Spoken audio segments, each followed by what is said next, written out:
Bapa di surga, kami bersyukur sekali ada waktu dan kesempatan untuk kami boleh bersama-sama kumpul dan belajar di dalam STUJK kali ini.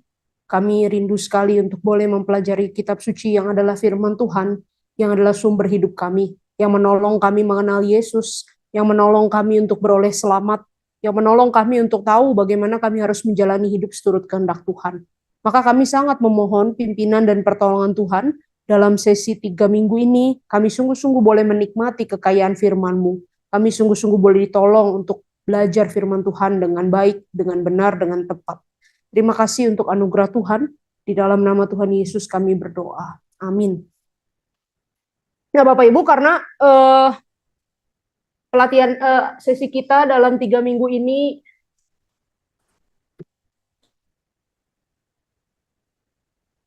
bentuknya workshop, jadi Bapak Ibu akan banyak nanti kita sama-sama melakukan latihan-latihan. Ya, ada latihan-latihan yang akan kita lakukan sama-sama. Jadi saya berharap kita bisa praktek langsung gitu ya, bukan hanya belajar teorinya aja. Nah, untuk mengawali, mari kita buka dulu, baca dulu sama-sama beberapa ayat dasar. Yang pertama adalah 2 Timotius pasal yang ketiga. Ini ayat yang sangat terkenal dan fondasional. Saya rasa kita harus terus mengingat ayat ini setiap kali kita belajar tentang kitab suci. 2 Timotius pasal 3 ayat 16 dan 17. Ayat 16 dan 17. 2 Timotius pasal 3 ayat 16 dan 17. Mari sama-sama kita baca. Ibu Bapak kalau sudah ketemu 1, 2, 3. Seluruh kitab suci diilhamkan Allah dan bermanfaat untuk mengajar, untuk menyatakan kesalahan, untuk memperbaiki kelakuan, dan untuk mendidik orang dalam kebenaran. Dengan demikian, tiap-tiap manusia kepunyaan Allah diperlengkapi untuk setiap perbuatan baik. Nah, Ibu Bapak dan Saudara-saudara, kalau kita belajar doktrin Alkitab, biasanya penekanan yang dibacakan di dalam ayat ini itu penekanan bagian awalnya. Seluruh kitab suci diilhamkan Allah. Ya, lalu kita biasa dikasih tahu bahwa diilhamkan itu artinya diinspirasikan, dan karena Allah yang menginspirasikannya, maka Alkitab itu tidak dapat salah dan bisa dipercaya. Nah, kita setuju dengan hal itu. Saya yakin harusnya kalau Ibu Bapak berpegang pada ajaran iman yang benar, kita setuju dengan hal itu. Tapi kadang-kadang bagian belakangnya suka di-bypass, suka tidak terlalu diperhatikan. Padahal bagian belakangnya sangat indah sekali. Dikatakan apa? Bahwa Alkitab itu bermanfaat. Bermanfaat. Jadi Alkitab itu bukan sebuah teks atau buku yang kita baca dan dia tidak punya efek apa-apa dalam hidup kita, tetapi Alkitab itu sungguh bermanfaat. Untuk apa? Untuk mengajar, untuk menyatakan kesalahan, untuk memperbaiki kelakuan dan mendidik kita di dalam kebenaran, agar kita diperlengkapi untuk hidup bagi Tuhan. Jadi Alkitab itu punya manfaat yang sangat besar. Nah, seringkali pergumulan kita orang-orang percaya adalah kita tidak baca Alkitab dengan tuntas atau mungkin mengalami berbagai kesulitan-kesulitan. Menarik tadi ya, pollingnya ya, yang Ibu Bapak isi ya. Ternyata yang sudah baca Alkitab banyak juga sih ya, ternyata banyak juga ya. Yang membaca Alkitab 1 kali, 2, 3 kali itu banyak juga ya. Yang belum pernah itu ada, tapi lebih banyak yang sudah pernah gitu ya. Dan saya bersyukur ternyata yang ngisi pertanyaan bagaimana kebiasaan Anda membaca Alkitab selama 5 bulan ini. Ternyata membaca Alkitab setiap hari. Wah, setiap hari itu lumayan banyak, 15 orang ya. Bersyukur ya. Masih 15 orang baca Alkitab setiap hari gitu ya. Itu satu tanda yang baik ya. Dan biasanya kita baca Alkitab itu mungkin nggak terlalu panjang-panjang, antara 5 menit sampai setengah jam gitu ya. Yang sampai setengah jam sampai 1 jam ada, tapi nggak banyak. Lalu kadang-kadang kesulitan kita untuk membaca Alkitab cuma 2 kesulitan yang terbesar. Yang pertama itu adalah malas, yang kedua tidak mengerti apa yang dibaca. Dan itu juga kesulitan yang saya juga alami sampai sekarang juga masih bergumul. Ya. Nah, hari ini di dalam 3 kali workshop, Bapak Ibu kalau belajar kelas biologi dalam PIK 1 seringkali kita belajar itu ya, Alkitab itu berotoritas, Alkitab itu bisa dipercaya. Tapi itu udah sering. Nah, sekarang kita tuh jarang punya waktu untuk membahas bagaimana kalau gitu kita membaca Alkitab. Nah, jadi dalam 3 pertemuan, ini yang saya rindukan, kita akan coba untuk belajar langsung praktek membaca Alkitab dengan cara-cara atau metode-metode yang Semoga sederhana ya. Semoga, saya pikir sudah sederhana, tapi nggak tahu sederhana atau enggak. Semoga sederhana gitu ya. Jadi hari ini kita akan melihat Alkitab itu sebagai makanan jiwa. Jadi kita akan coba dua metode hari ini. Untuk saat teduh, ini bisa dipakai untuk saat teduh. Lalu minggu depan, kita akan melihat Alkitab itu sebagai sebuah kisah. Ada dua metode lagi yang kita mau coba praktikkan minggu depan. Dan nanti di minggu yang terakhir itu juga ada dua langkah yang berikutnya. Jadi kalau di total itu ada 6, tapi ini bukan metode yang terpisah-pisah ya. Ini ada yang bisa kita pilih, tapi ada juga yang bisa menjadi satu kesatuan. Nah, jadi saya harap Bapak Ibu mengikutinya secara berkesinambungan, begitu ya. Dan memang ini disusun dari yang paling gampang sampai yang kira-kira paling butuh berpikir lebih lama. Bukan susah, tapi butuh berpikir lebih lama gitu kira-kira ya. Nah, ini yang akan kita coba ya. Nah, Ibu Bapak dan Saudara-saudara, untuk memulai, mungkin kita perlu pertama-tama pikir dulu begini. Bapak Ibu pernah lihat ini ya? Ini kacamata 3 dimensi. Tahu ini pakainya untuk apa? Zaman dulu itu untuk nonton, waktu saya masih kecil. Ya, jadi kalau nonton pakai ini masuk ke dalam bioskop. Sekarang kan teknologi sudah canggih, nggak perlu yang begini ya. Tapi kalau dulu itu pakai ini, jadi gambarnya bisa keluar. Nah, tapi yang menarik adalah begini. Kalau kita pakai kacamata ini, lensa yang berwarna, kalau kita pakai seperti itu, sadar atau tidak nanti semua yang kita lihat, jadi warnanya jadi itu. Betul ya? Kalau kita pakai warna lensa merah dan biru, Bapak Ibu lihat apapun, semua warnanya jadi merah dan jadi biru. Kalau kita pakai kacamata hitam, semua jadi gelap. Ya, kira-kira begitu. Nah, ini maksudnya apa? Maksudnya lensa yang ada pada kita, cara kita melihat sesuatu, cara kita memandang sesuatu, itu akan menentukan nanti bagaimana kita bersikap terhadap sesuatu itu. Ini berlaku dalam segala hal, bukan hanya Alkitab. Contohnya, cara kita memandang orang lain, kalau kita sudah punya kacamata duluan nih, framing ya. Oh, orang itu katanya berisik gitu ya. Katanya orang itu bawel. Kita sebenarnya belum pernah kenalan sama orang itu, belum pernah. Tapi kita dengar-dengar di katanya-katanya, dan itu sudah menjadi melekat nih di mata kita. Orang itu bawel. Begitu kita harus satu mobil sama orang itu, kita kan pikir apa? Waduh, cilaka dia bawel, begitu ya. Padahal belum tentu, belum tentu. Tapi itu sebuah lensa yang kita pakai, dan lensa itu akan mempengaruhi cara kita untuk bersikap atau berinteraksi begitu. Dan ini terjadi juga dengan kitab suci. Nah, bagaimana cara kita memandang Alkitab? Bapak Ibu, Alkitab itu apa sih buat kita? Itu akan sangat menentukan bagaimana cara kita membacanya, memahaminya, bahkan juga menggunakannya. Nah, sekarang pertanyaan, buat ibu bapak sekalian, buat kita semua, Alkitab itu apa? Buku apakah Alkitab itu sebenarnya? Ada yang mau kasih respons? Alkitab itu apa ya? Firman Tuhan. Nah, firman Tuhan itu seperti apa, Pak?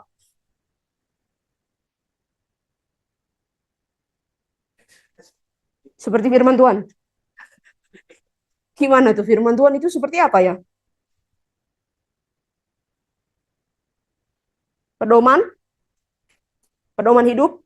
Oke. Apalagi? Yang lebih konkret, kira-kira kita ngebayangin Alkitab itu isinya apa ya? Buku cerita? Informasi? Apalagi? Puisi? Peristiwa? Apalagi? Sejarah, ya. Nah, cara kita memandang Alkitab itu apa, itu akan sangat mempengaruhi gimana kita membacanya. Nah, banyak orang yang bilang Alkitab itu buku sejarah, buku zaman dulu, untuk cerita orang-orang Israel, Yahudi zaman dulu. Betul nggak? Betul.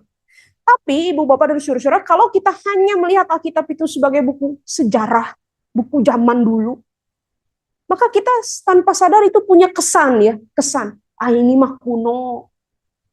Atau bisa juga kita pikir, ya itu kan buku orang zaman dulu. Buat ya saya kan sekarang zaman sekarang nggak ada kaitan. Ya, ada yang baca Serat Centini 13 buku sejarah Jawa, nggak ada ya. Babat Tanah Jawi ada yang baca. Nah, sekarang kan Kemendikbud mau buat tuh buku sejarah resmi Indonesia ditulis ulang. Nanti 17 Agustus katanya mau penerbitan.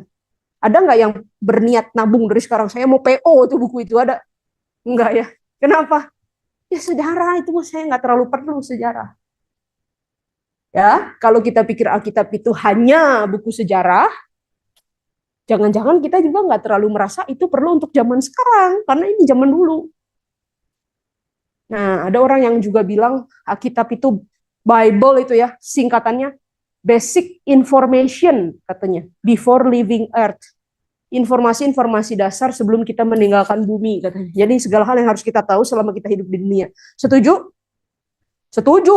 Iyalah, ada informasi. Masa Alkitab nggak ada informasinya? Tapi Bapak Ibu pernah lihat nggak buku yang isinya semua informasi? Tahu nggak buku yang isinya semua informasi? Buku apa ya kira-kira? Ensiklopedia. Zaman dulu saya kecil ada ini nih, Yellow Pages, tahu ya? Itu semua informasi itu isinya, rumah sakit, pemadam kebakaran, restoran, informasi yang penting semua lagi. Ini kan penting-penting, nggak penting nggak masuk. Betul ya? Satu rumah punya satu. Tapi ada nggak yang bawa Yellow Pages ke kamarnya, buka pagi 5 lembar, malam 5 lembar, hafalkan. Besok pagi 5 lembar, malam 5 lembar, ada? Nggak ada ya? Yang merenungkan Yellow Pages siang dan malam ada? Nggak ada ya. Kenapa? Karena dia semua informasi. Very dry, saya hanya pakai kalau saya perlu. Nah, Alkitab banyak informasi, tapi bukan hanya buku kumpulan informasi. Nah, jadi ibu bapak juga jangan expect cari segala jawaban di dalam dunia ini, di dalam Alkitab seperti ensiklopedia gitu. Coba umur bumi berapa, cari di Alkitab. Ya nggak ketemu. Kenapa? Bukan buku untuk itu. Alkitab tidak dikasih tahu untuk kita, tidak ditulis pertama-tama untuk memberitahu kita umur bumi misalnya. Ya, kalau sejarah ilmu pengetahuan, kok nggak cocok dengan Alkitab? Loh ya memang penulisnya nggak sedang bermaksud menulis sejarah ilmu pengetahuan. Kita harus tanya, penulisnya bermaksud apa ya waktu nulis ini? Kira-kira begitu. Nah ada juga yang bilang Bible itu singkatannya bukan information tapi instructions katanya. Basic instructions before leaving earth. Panduan-panduan atau instruksi-instruksi, perintah-perintah sebelum meninggalkan bumi ini, atau hal-hal yang kita harus lakukan sebelum kita di dalam hidup kita selama kita ada di dunia mengenal Tuhan. Setuju kalau Alkitab isinya perintah? Setuju ya? Instruction untuk hidup? Setuju ya? Setuju. Tapi pernah lihat buku yang isinya semua instruction? Itu kalau beli lemari kan ada buku instruction suruh rakit tuh. Buku TV kan cara merakit instruction. Ada yang baca buku itu siang dan malam direnungkan? Nggak ada. Itu nggak bisa. Itu bukan buku yang bisa dibaca. Ya. Nah, sadar atau tidak, kadang-kadang kita berpikir Alkitab itu cuma kumpulan instruksi. Nah, ini kan seringkali kita tanya begini ya. Kalau gitu, mana ayatnya di Alkitab? Kan gitu ya. Jadi kita pikir seolah-olah Alkitab tuh ya instruksi aja. Ada ayatnya gitu. Atau kalau dengar khotbah, kita nggak mau panjang-panjang. Nggak mau diceritain, nggak mau dijelasin. Kasih tahu aja sih harus apa. Nah, itu kan sebenarnya asumsi kita. Bahwa di Alkitab tuh isinya adalah kumpulan harus apa, harus apa, harus apa. Kayak tata tertib gitu ya. Kalau Alkitab harus apa, isinya semuanya yang harus dan tidak harus. Kalau gitu nggak usah tebel-tebel. Tipis aja gitu. Nggak usah ada Kidung Agung, ngapain? Ya kalau cuman harus baca Alkitab tiap hari, harus berikan perpuluhan, tidak boleh marah, itu kan selesai gitu ya. Kira-kira mau 300 aturan juga berapa lembar juga selesai begitu kira-kira ya. Tapi Alkitab itu jauh lebih luas daripada hanya sekedar instruksi, makanya dia punya banyak jenis literatur dan juga cerita yang sangat beragam ya. Itu yang kita harus pelajari juga. Itu kekayaan yang harus kita terima. Oke? Nah, kalau begitu bagaimana sebaiknya kita melihat Alkitab? Nah, Ibu Bapak dan Saudara-saudara, cara terbaik untuk kita melihat Alkitab dengan benar, melihat firman Tuhan dengan benar. Tadi tepat sekali Pak Hosea bilang, Alkitab itu firman Tuhan. Betul, firman Tuhan. Nah, firman Tuhan itu kayak apa sih? Sebenarnya Alkitab sendiri banyak memberikan gambaran-gambaran, image, supaya kita tahu menafsir Alkitab itu seperti apa, memperlakukan Alkitab itu seperti apa. Ya, Alkitab itu tidak pernah firman Tuhan itu digambarkan hanya sebagai dokumen sejarah. atau sebagai buku peraturan, enggak. Tapi Alkitab itu digambarkan ada aspek relasional antara kita dengan Tuhan. Alkitab digambarkan sebagai roti misalnya. Firman Tuhan digambarkan sebagai roti. Ya, Tuhan Yesus bilang waktu dia mengalahkan iblis di dalam pencobaan di padang gurun, manusia hidup bukan dari roti saja, tapi dari segala firman yang keluar dari mulut Tuhan Allah. Jadi firman itu disamakan dengan roti, disamakan dengan makanan jiwa. Kalau manusia perlu makanan fisik untuk hidup, roti untuk perut, maka butuh firman untuk hatinya, untuk jiwanya.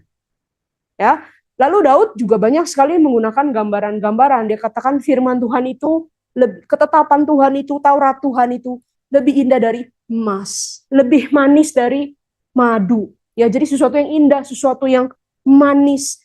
Ada gambaran-gambaran mental yang kita diberikan. Oh, ternyata firman Tuhan itu lebih bagus daripada hanya sekedar buku sejarah lagi. Kira-kira begitu ya. Nah, ini lebih mendorong hasrat kita lebih kepengen untuk belajar firman Tuhan.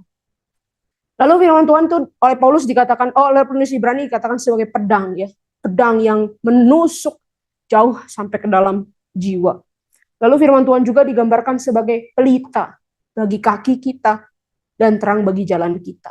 Nah, ada banyak gambaran-gambaran di dalam Alkitab sendiri tentang firman Tuhan yang nanti Ibu Bapak di dalam buku yang handbook yang nanti Ibu Bapak akan bawa, Ibu Bapak nanti mungkin bisa isi di situ ya.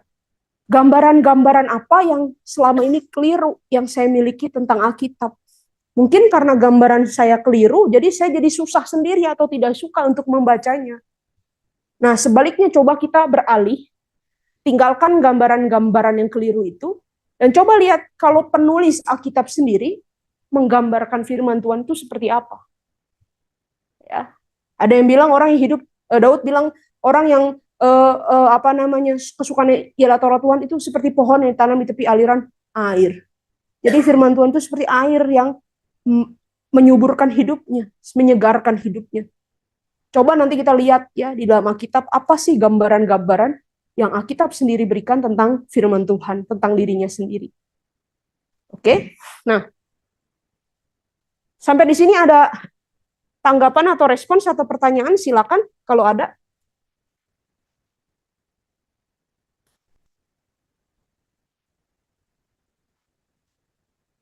Kalau belum,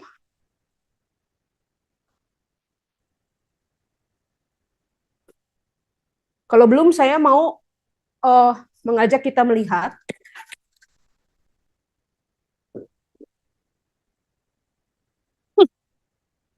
ada 3 cara untuk kita menerima firman Tuhan dari Alkitab. Ada 3 cara. Jadi 3 cara untuk belajar Alkitab gitu. Ini 3-tiganya bisa dilakukan dalam konteks yang berbeda-beda.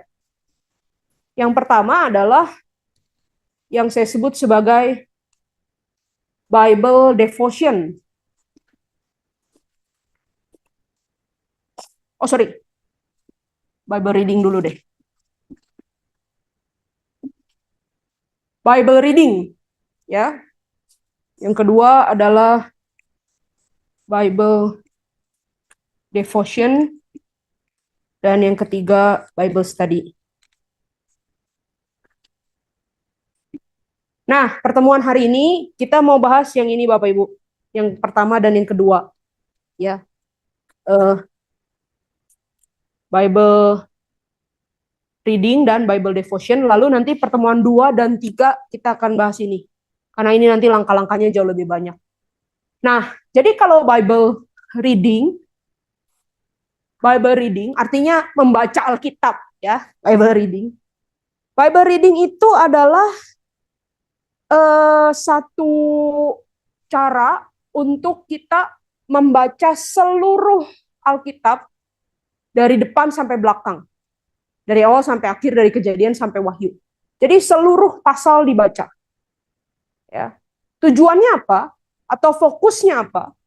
Fokusnya adalah untuk mengetahui keseluruhan jalan cerita Alkitab, keseluruhan isi Alkitab. Jadi intinya Alkitab tuh isinya seluruhnya ngomong apa. Nah, itu yang disebut dengan Bible reading, ya, membaca Alkitab. Nah, umpama nonton film, Bible reading itu adalah nonton film dari depan sampai belakang, dari awal sampai akhir. Umpama nonton drakor atau drama Cina, ya, series, satu season kan episode bisa 18, bisa 12 gitu ya.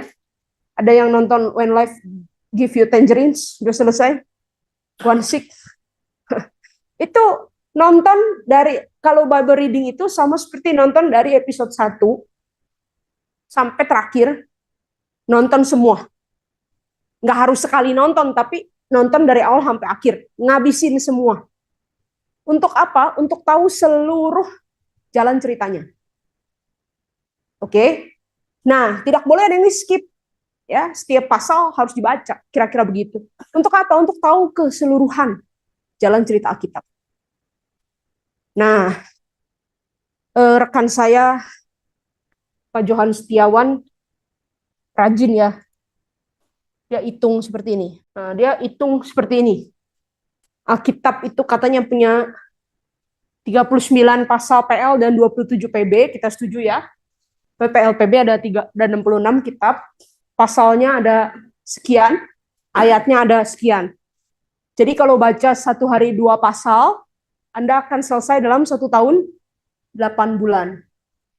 Kalau baca satu hari 3 pasal, akan selesai 1 tahun 1 bulan. Kalau baca satu hari 4 pasal, akan selesai dalam 10 bulan. Nah, anggap aja kita mau 1 tahun ya, 10 bulan. Tapi kan nanti ada liburnya kan, libur cuti bersama itu kan ada kan, baca Alkitab kan, cuti bersama, terus kayaknya udah kelamaan, istirahat dulu kan ada begitu ya. Nah, jadinya targetnya 10 bulan bisa setahun, kira-kira begitu ya.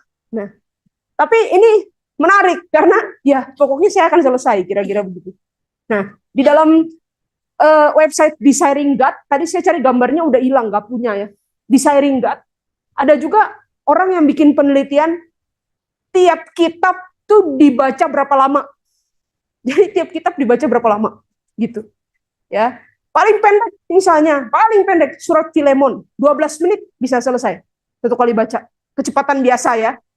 Nah, paling panjang tentu saja kitab Mazmur. Ya, tentu saja kitab Mazmur. Tapi itu menjadi satu pengharapan ya. Saya di dalam bus 12 menit bisa baca satu kitab, lumayan senang. Kira-kira kan begitu ya. Nah, untuk Bible reading ada banyak cara plan ya untuk melakukannya. Ada banyak orang yang kasih tahu kita bagaimana sih cara untuk Bible reading. Ada banyak kalender atau agenda atau plan, rencana baca. Bisa macam-macam. Bapak Ibu bisa baca secara historis. Historis itu maksudnya berurutan, kronologis ya, berurutan. Nah, berurutan pun ada 2 macam. Mau berurutan dari si peristiwanya atau berurutan dari si penulisan kitabnya. Nah, itu juga bisa beda-beda. Itu bisa milih, nggak apa-apa, itu milih aja.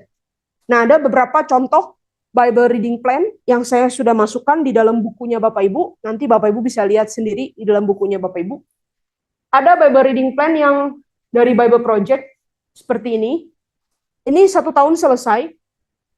Lalu, tapi bacanya agak banyak.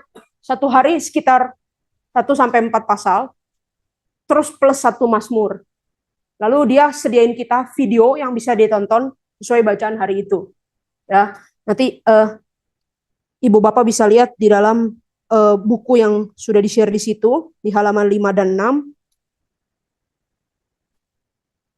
Ada Bible reading plan ya. Nah, kemudian juga ada Bible reading plan yang sifatnya 2 tahunan. Nah, ini mengikuti buku dari Gordon Fee, How to Read the Bible book by book. Jadi 2 tahun selesai. Pasalnya lebih dikit, kayak satu hari cuma baca 1-2, kira-kira gitu. Nah, ada yang 52 minggu. Nah, jadi gini, kalau 52 minggu itu, pokoknya hari Senin baca surat-surat, semua surat-surat hari Senin. Hari Selasa baca kitab-kitab Taurat. Hari Minggu baca surat-surat. Ya, hari Minggu baca surat-surat. Hari Senin ini kitab-kitab Taurat. Kenapa kitab Taurat harus hari Senin ya? Baru masuk kerja udah baca yang susah-susah ya. Lalu sejarah, hari Selasa baca kitab sejarah semua. Sejarahnya dicampur, ada PL, ada PB. Hari Rabu baca Mazmur, hari Kamis kitab puisi, hari Jumat nabi-nabi, hari Sabtu kitab Injil. Jadi satu minggu itu kebaca semua. Ada orang yang suka model begini. Tapi kalau saya mah kurang suka kalau saya ya. Pusing, kemarin baca apa, hari ini baca apa, ntar minggu depan lagi.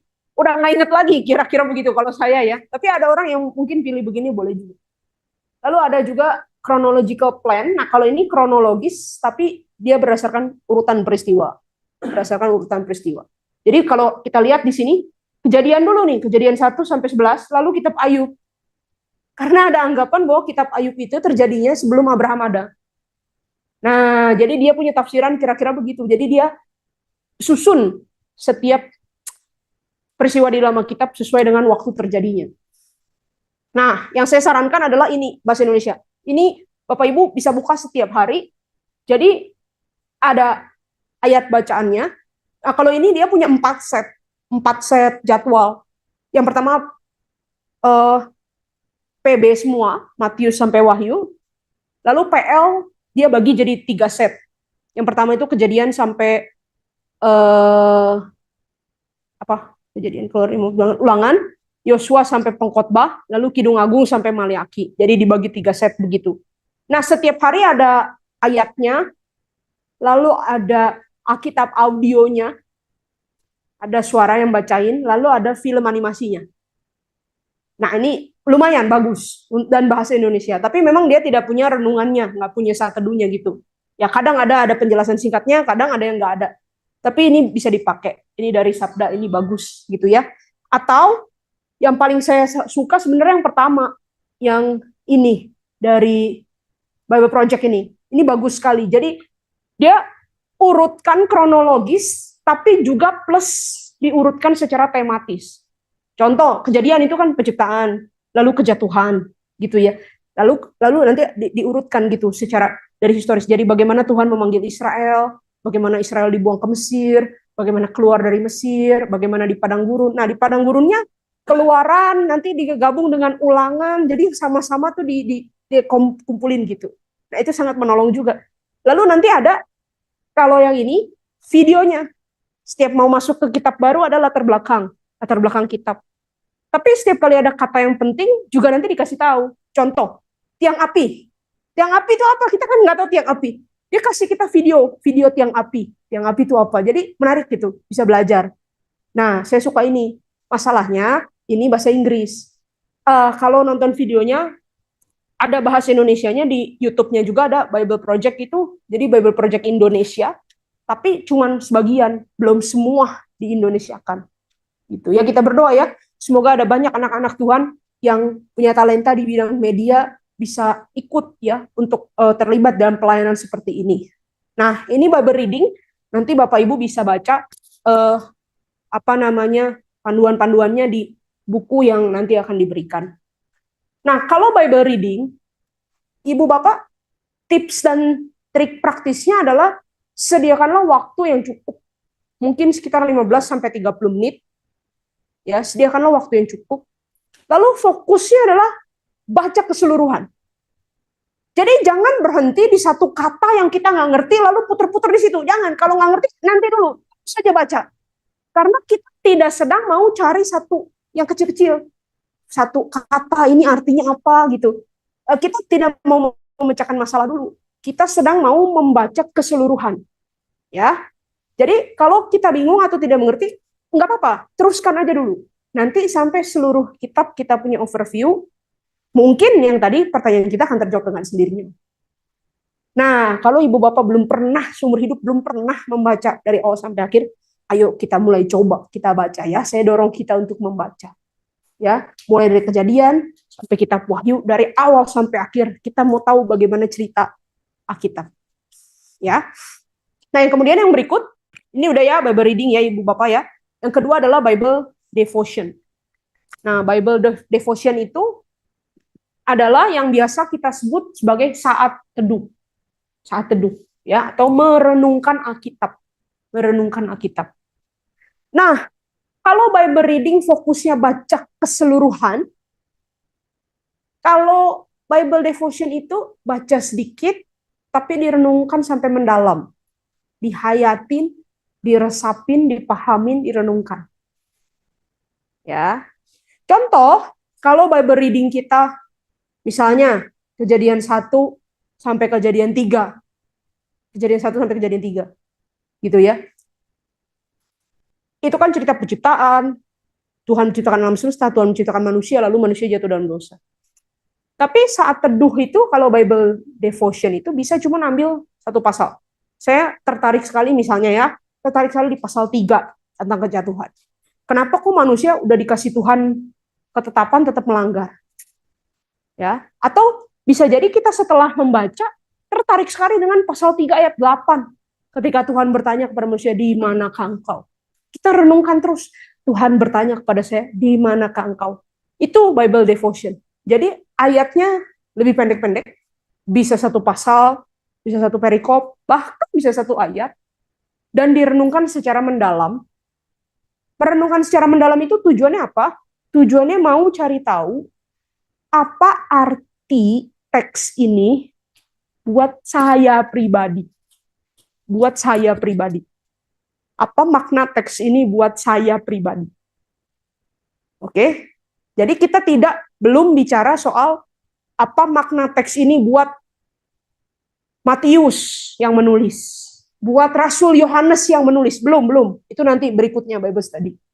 Ya, kalau Bible devotion itu hanya bertanya apa maksud teks ini untuk saya secara pribadi. Ya, nah ini penting. Kenapa? Karena banyak orang Kristen tahu banyak banget kebenaran, tahu banyak teori. Kuis Alkitab menang, teka-teki Alkitab menang. Tapi kalau ditanya apa artinya itu buat saya, artinya apa? Ya nggak tahu. Jadi Alkitab menjadi satu pengetahuan yang jauh. Nggak berhubungan, nggak relate dengan hidup pribadi.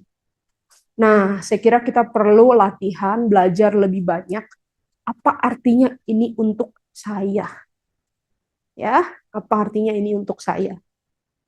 Oke? Nah, kita akan coba lakukan 2 metode. Banyak orang yang bingung ya, kalau saat teduh itu seperti apa. Tips dan trik adalah, ya kita perlu sediakan waktu juga memang. Waktu khusus. 15 sampai 30 menit, atau bahkan kadang-kadang kalau saat teduh bisa lebih cepat.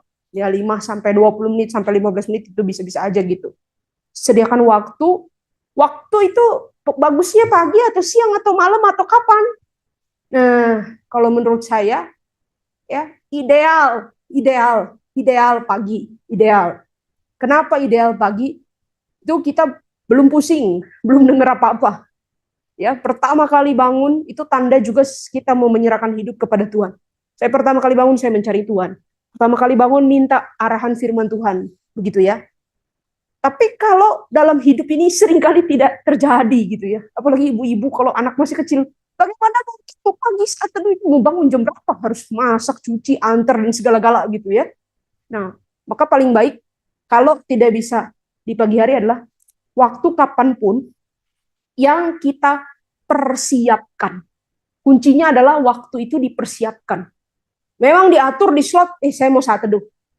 Jadi bukan waktu yang sisa-sisa, ya nantilah kalau ada waktu atau lagi nunggu, nah ini nggak ada kerjaan, lagi nunggu, saya saat teduh. Jangan begitu, tapi dipersiapkan. Ya dipersiapkan. Emang mau siang, mau sore, mau malam, terserah, tapi dipersiapkan. Karena ketika kita baca firman dengan hati yang siap, sama kita baca firman tidak siap, sangat signifikan jauh bedanya. Nah, seorang yang namanya Dallas Willard, nanti kita akan pakai metodenya dia. Dia bilang begini, kamu kalau baca Alkitab, itu kayak ngapain sih? Kadang kita baca Alkitab tuh kayak ngisi TTS ya. Ya nyari-nyari gitu ya. Kalau ketemu semua senang, kalau enggak ya udah buang lagi korannya, kan begitu. Ya. Atau kita ada juga orang yang baca Alkitab tuh kayak audit keuangan. Jadi selidiki gitu, cari balance nggak nih, bener apa salah gitu ya. Nah, tapi dia bilang begini, boleh nggak coba kalau baca Alkitab, kayak orang mau janjian meeting sama Tuhan, kata dia. Kayak mau personal meeting sama Tuhan. Jadi bukan si bukunya yang kita fokuskan, tapi yang jadi fokus apa? Waktunya, pertemuan dengan Tuhan. Saya menyediakan diri untuk Tuhan, Tuhan mau ngomong apa silakan. Nah itu yang kadang-kadang mungkin kita jarang praktekkan. Kita seringkali baca saat teduh tuh cuman ya udah asal saya udah baca aja hari ini sebagai satu tugas gitu ya. Nah, tapi mari kita coba untuk membaca firman Tuhan atau bersaat teduh itu seperti ya saya memang mau ketemu Tuhan hari ini di waktu yang saya persiapkan. Ya. Nah, bedanya dengan baca Alkitab yang tadi, kalau baca Alkitab Bible reading kita membaca secara banyak, dan kalau belum ngerti kita teruskan. Nah, kalau saat teduh itu, kalau pas ada yang nggak ngerti, lebih baik kita tandai, ya kita berhenti sejenak. Ini kita belum ngerti. Ada sesuatu yang menarik atau menyentuh hati, menyentuh pikiran, itu kita berhenti di situ. Jangan diteruskan. Coba renungkan pelan-pelan. Apa artinya ini untuk saya ya? Kok kata ini menarik? Contoh kita baca Yohanes 15. Barang siapa tinggal di dalam aku dan aku di dalam dia, berbuah banyak. Kata berbuah itu sangat menarik buat kita, berbuah. Nah, jangan cepet-cepet kita abaikan kalau itu menarik, tapi kita coba berhenti di situ. Apa ya maksudnya berbuah? Kok indah sekali berbuah itu dalam pikiran saya hari ini ya. Nah, mungkin itu menjadi satu renungan. Renungan saya hari ini adalah itu kata berbuah itu. Saya dapat, oh berbuah itu artinya kalau kita dekat dengan Tuhan, nanti hidup kita menghasilkan sesuatu. Nah, itu saat teduh. Jadi hasil akhirnya adalah kita punya personal intake, kayak makna pribadi yang kita miliki, yang kita dengarkan dari Tuhan sendiri. Oke? Nah, Ibu Bapak, sekarang kita mau latihan. Bapak Ibu, kita akan coba melakukan 2 metode. Kita punya waktu 45 menit. Menurut Bapak Ibu, lebih baik saya kasih tahu dulu metodenya 2, habis itu kita praktek dua-duanya, atau satu persatu aja? Mending satu persatu aja ya. Kita coba ya. Nah, yang pertama adalah metode yang namanya bahasa Inggris ya, speak. Ini mungkin beberapa orang udah tahu, tapi nggak apa-apa ya, kita coba lagi ya. Jadi ketika membaca Alkitab, kita coba memakai 5 panduan ini. Ini khususnya untuk saat teduh. Jadi teksnya nggak panjang-panjang, satu teks yang pendek. Speak itu S-nya adalah sin to confess. Jadi teks ini ngasih tunjuk dosa apa atau sikap hati yang keliru apa yang saya harus akui di hadapan Tuhan. Sin to confess itu artinya dosa untuk saya akui. Ya, jadi teks ini memberitahu apa tentang dosa yang harus diakui atau sikap hati saya yang salah. Nah, ini sejalan dengan tadi ya, manfaat firman Tuhan di dalam 2 Timotius 3 itu menyatakan kesalahan. Jadi, kesalahan apa, dosa apa yang Tuhan singkapkan lewat firman-Nya ini. Ya. Yang kedua, P, ini adalah promise to keep. Nah, maksudnya apa? Promise to keep adalah janji dari Tuhan untuk saya percayai, untuk saya pegang. Janji dari Tuhan yang ada di dalam teks ini. Oke? Bukan janji saya kepada Tuhan ya. Nah, ini orang suka salah di sini. Dipikirnya promise to keep itu saya mau buat janji apa ke Tuhan. Enggak, bukan. Itu nanti belakangan. Ya, ini adalah janji Tuhan apa yang saya harus pegang. Oke? Lalu yang E ini adalah example. Example to follow. Jadi contoh atau teladan untuk diikutin. Di dalam teks itu ada contoh apa atau teladan apa untuk diikutin kalau baik, dan dihindari kalau jahat, kalau buruk gitu. Ya, supaya saya jangan jadi seperti itu teladan. Example. Ini yang A ini adalah action to take. Nah, tindakan praktis apa? Tindakan nyata apa yang saya harus lakukan setelah saya baca teks ini? Action apa yang saya bisa ambil? Oke. Dan yang terakhir, knowledge of God. Jadi pengetahuan tentang Allah apa yang saya bisa temukan dari ayat ini. Contoh, kita coba ya. Matius pasal 6. Contoh ya, Matius pasal 6.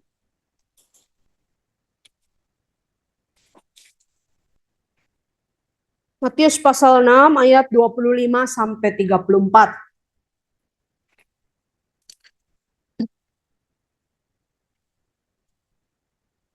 Matius pasal 6 ayat 25 sampai 34. Nah, kalau kita coba misalnya ya, kita saat teduh 10-15 menit, kita bisa misalnya pakai pertanyaan-pertanyaan ini, membaca teks tentang kekhawatiran tadi ya, Matius 6 ayat 25 sampai 34.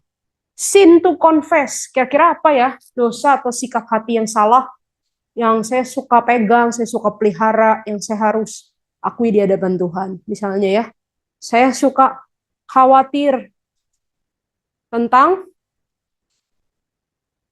materi ya, khawatir tentang materi.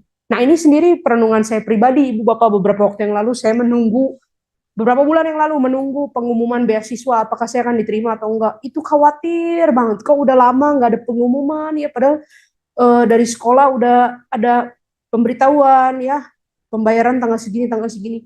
Khawatir gitu. Padahal saya tahu selama ini Tuhan itu memelihara, Tuhan itu mencukupkan. Selama ini saya sekolah juga dipelihara oleh Tuhan. Tapi khawatir itu ada begitu.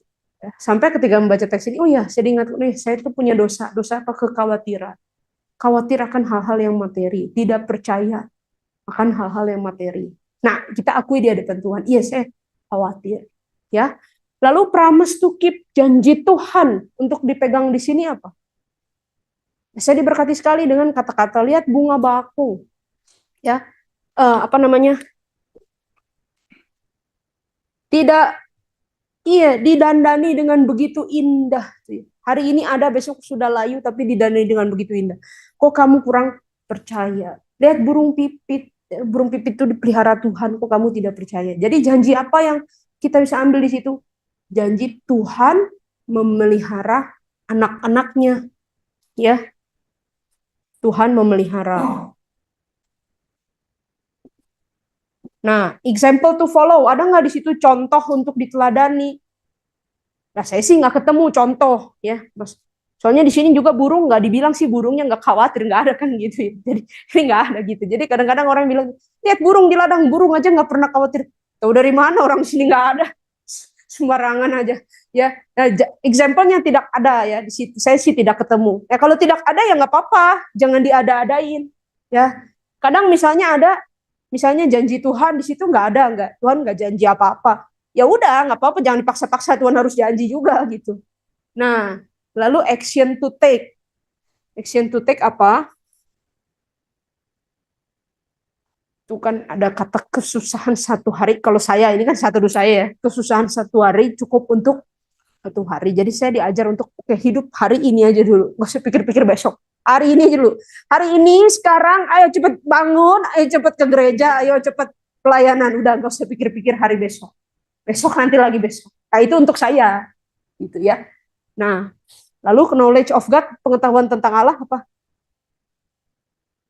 Ya, Allah menyediakan, Allah memelihara. Dikatakan bukankah, saya diberkati dengan kata-kata, bukankah hidup itu lebih penting daripada makanan? Tubuh itu lebih penting daripada pakaian. Kalau hidup yang kekal aja udah dikasih, masa yang kecil-kecil tidak dikasih?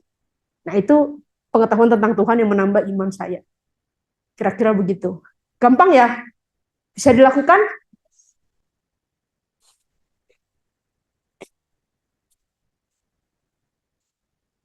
Ya, ini pertama-tama untuk sendiri, pribadi dulu.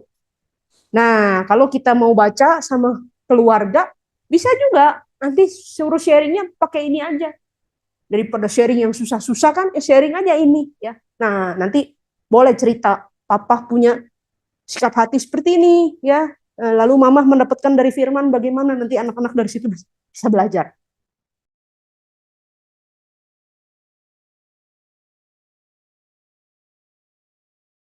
Metode yang kedua itu namanya metode pembacaan doa.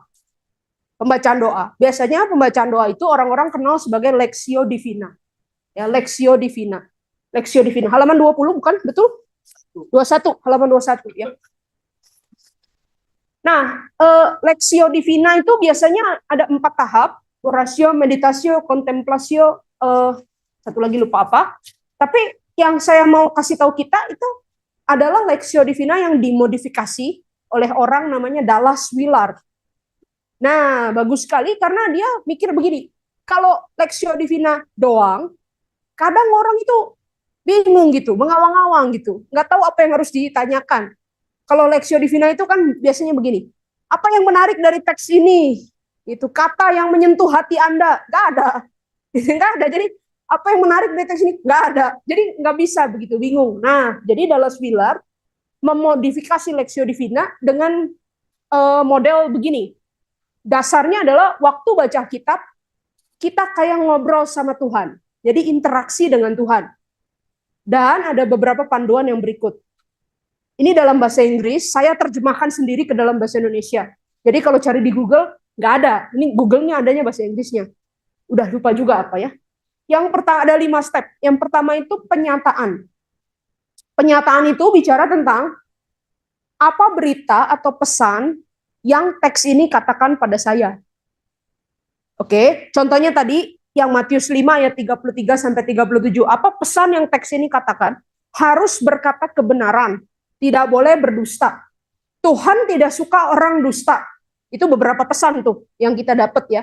Tuhan yang berkuasa atas alam semesta. Kita jangan main-main dengan Tuhan, jangan main-main dengan perkataan kita, jangan sembarang ngomong. Itu kan kata teks itu ya. Oke. Nah, lalu yang berikutnya, kerinduan. Kerinduan itu bertanya begini, apa hal khusus dari teks ini yang saya pengen alami? Nah, ini bicara yang saya pengen alami. Contoh, saya pengen sekali bisa jadi kaya ayat 37. Kalau iya, katakan iya. Tidak, katakan tidak. Itu saya pengen tuh alami itu. Nah, kerinduan kita. Apa yang kita pengen alami dari teks ini? Itu ya. Lalu pemenuhan itu bicara bagaimana Kristus sudah menggenapkan itu untuk kita. Taunya dari mana misalnya? Apa hubungannya? Ya katakan ya, tidak katakan tidak dengan Kristus. Oh, Kristus itu ya dia hidup di dalam kebenaran. Kristus tidak berdusta. Bahkan Kristus mati di atas kayu salib, dia menghapus segala dosa saya, dia memampukan saya untuk berkata-kata benar. Saya sudah dibenarkan. Ya. Jadi saya punya kuasa untuk melakukan kebenaran, untuk berkata kebenaran. Ya, misalnya seperti itu. Ini contoh. Lalu pengalaman minta sama Tuhan untuk kita bisa menjalankan itu sepanjang hari ini. Minta sama Tuhan supaya saya bisa berkata kebenaran sepanjang hari ini. Tuhan, nanti kalau sepanjang hari ini saya ketemu orang, tolong saya supaya bisa melakukan kebenaran, mengatakan kebenaran. Ya. Nah, yang terakhir, kesadaran itu nanti kalau udah malam, kalau di akhir hari, itu ya, kalau di akhir hari, kita ingat lagi, hari ini saya sudah belum menjalankan yang renungan tadi itu. Melakukan kebenaran itu sudah belum. Nah, ada nggak tadi satu momen, biasanya saya suka kalau malam begitu ya, teringat, dan kita mungkin juga begitu. Aduh, keinget lagi. Tadi saya ditanya orang, harusnya sih saya jawab iya, tapi saya takut saya jawab enggak. Nah, jadi kita diingatkan lagi akan dosa kita. Kita belum bisa berhasil, ya nggak apa-apa. Kita doa minta ampun sama Tuhan. Nanti minta lagi kekuatan Tuhan. Jadi itu jadi ingatan, oh iya saya belum berhasil loh. Padahal tadi saya baca firman itu. Atau ada satu tindakan konkret yang kita berhasil gitu. Nah, saya tuh tadi udah belajar untuk berkata kebenaran. Oh iya ya, ternyata ini rasanya melakukan firman. Nah, jadi ini adalah satu pembacaan yang dialami. Baca Alkitab, didoakan, dialami dalam hidup sehari-hari. Nah, kalau ini dilakukan terus-menerus, saya jamin kita akan bertumbuh, mengalami firman. Bapak, kami bersyukur karena Engkau memberikan firman-Mu untuk kami, menjadi satu tuntunan, menjadi satu pedoman, bahkan juga menjadi makanan bagi jiwa kami. Kami sungguh mohon agar kiranya Engkau membimbing kami, bertumbuh dalam firman-Mu, bertumbuh mengenal Engkau, diperlengkapi menjadi murid Kristus, yang berkenan kepada Engkau dan yang setia. Kiranya Tuhan tolong waktu-waktu doa dan pembacaan firman, kami boleh mengerti keindahan firman-Mu, Dan kami juga boleh mengalami firman Tuhan itu dalam hidup kami setiap hari. Terima kasih untuk kebaikan Tuhan. Dalam nama Tuhan Yesus kami berdoa. Amin.